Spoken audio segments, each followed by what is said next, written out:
Assalamualaikum warahmatullahi wabarakatuh. Perkenalkan, nama saya Khairunisa Al-Hafizah, NPM 24082600030, Blok Endokrin, Nutrition and Metabolism. Baiklah, di sini saya akan menjelaskan materi tentang hipertiroid. Apa itu hipertiroid? Hipertiroid adalah kondisi ketika kelenjar tiroid menghasilkan hormon tiroid yaitu T3 dan T4 secara berlebihan, sehingga metabolisme tubuh meningkat lebih cepat dari normal.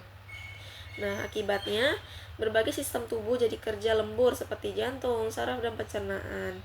Secara laboratorium, hipertiroid umumnya ditandai dengan kadar T3 dan T4 yang meningkat serta TSH menurun karena adanya umpan balik negatif ke kelenjar hipofisis. Nah, selanjutnya ada etiologi, yaitu yang pertama ada penyakit Graves, itu penyakit terbanyak dan terjadi karena autoimun. Dan yang kedua ada gondotoksik multinodular, yang ketiga adenoma toksik, yang keempat tiroiditis atau radang tiroid, yang kelima konsumsi hormon tiroid yang berlebihan, dan yang keenam yaitu obat atau zat yang mengandung iodium yang berlebih.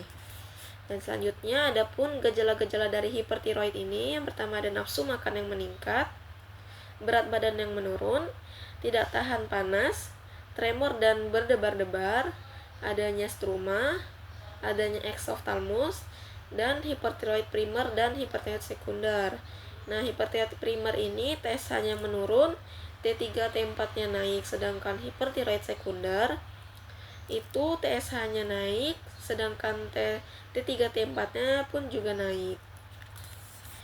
Selanjutnya adapun dari pemeriksaan fisiknya, yaitu yang pertama pemeriksaan tiroid dan KGB atau kelenjar getah bening. Nah, dari pemeriksaan ini kita mengetahui apakah terjadi adanya pembekakan pada tiroid atau tidak, apakah pembekakan ini terasa sakit atau tidak, dan apakah mobile atau tidak. Dan yang kedua ada pemeriksaan eksoftalmus. Yang pertama ada lead leg, yaitu limbus tidak tertutup margo palpebra atau ketika kita melihat ke bawah. Yang kedua ada jaw front sign, yaitu tidak adanya kerut kening. Yang ketiga Mobius sign, yaitu tidak bisa konferensi. Dan yang keempatnya ada stelwalk, yaitu jarang kedip atau slow motion. Dan yang terakhir ini ada Rosenbach, yaitu tremor halus pada kelopak mata saat mata tertutup. Dan yang terakhir ada pemeriksaan tremor, yaitu ketika kita menyuruh pasien untuk merentangkan tangannya ke depan dan menutup matanya, kita meletakkan kertas di atas tangannya untuk menilai apakah pasien ini terjadi tremor atau tidak. Dan selanjutnya ada pemeriksaan penunjangnya. Ada beberapa pemeriksaan. Yang pertama ada fungsi tiroid, yaitu didapatkan TSH-nya yang menurun dan T3 T4-nya yang naik. Dan yang kedua ada tes kadar iodium darah atau urin, didapatkan naik juga. Dan yang ketiga ada tes imunologi atau yaitu IgT1-nya ini positif karena disebabkan Graves disease. Dan yang keempat ada EKG, yaitu didapatkan hasil atrial fibrilasi.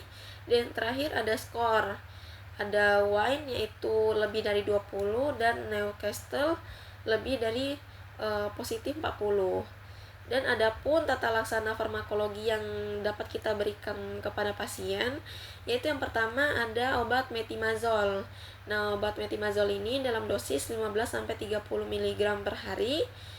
Obat ini untuk menghambat sintetis T3 dan T4 dan aman untuk bumil trimester 2 dan 3. Dan yang kedua ada obat PTU atau propiltiurasil, yaitu diminum 3 kali 100 mg per hari. Obat ini untuk menghambat konversi T3 dan T4 dan aman juga untuk bumil trimester pertama.